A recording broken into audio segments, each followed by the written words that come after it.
Merci, Monsieur le Président, pour m'avoir accordé la parole. Je remercie Monsieur le Ministre pour leur présence ici ce soir.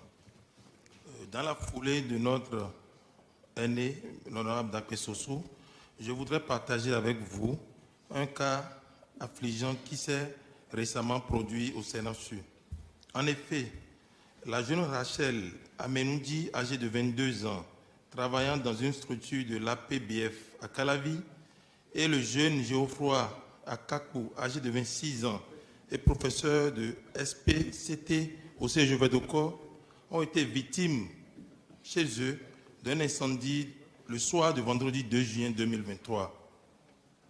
Référents au CNHU par l'hôpital de zone d'Abomey-Calavi, ils ont été admis à l'unité de grande brûlure du centre hospitalier Hubert Koutoukoumanga dans la nuit du 2 au 3 juin 2023.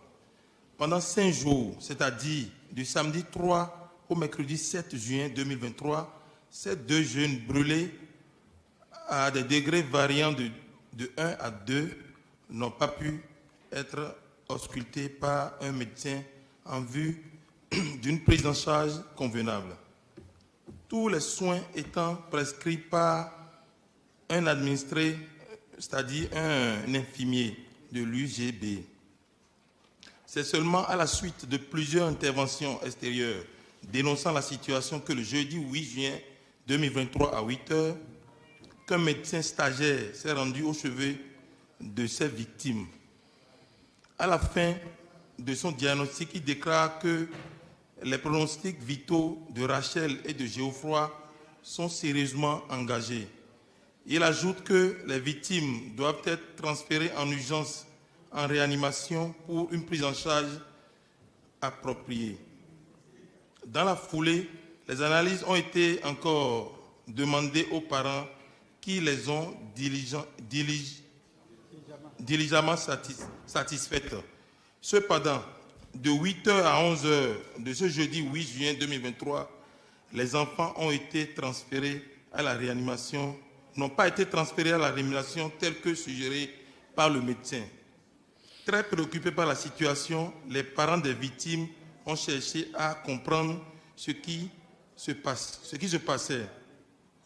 La réponse qui leur avait été servie était écœurante. On leur aurait dit qu'il n'y avait pas encore de place de réanimation pour les prendre en charge. Finalement, la jeune Rachel va rendre l'âme à 21 h 3 sans voir la porte du service de réanimation.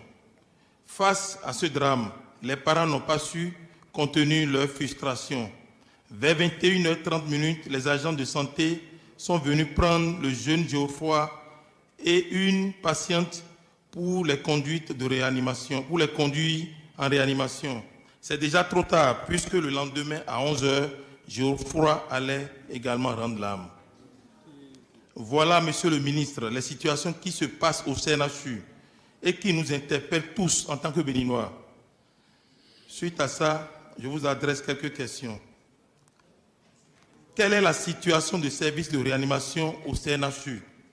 2.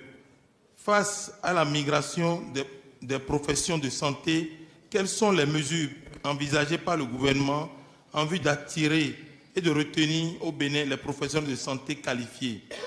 3.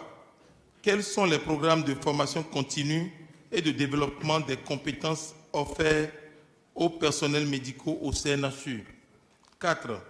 Comment le gouvernement évalue-t-il régulièrement la qualité des soins et la satisfaction des patients au CNHU Hubert Koutoukoumanga? Merci, Monsieur le Président. Merci.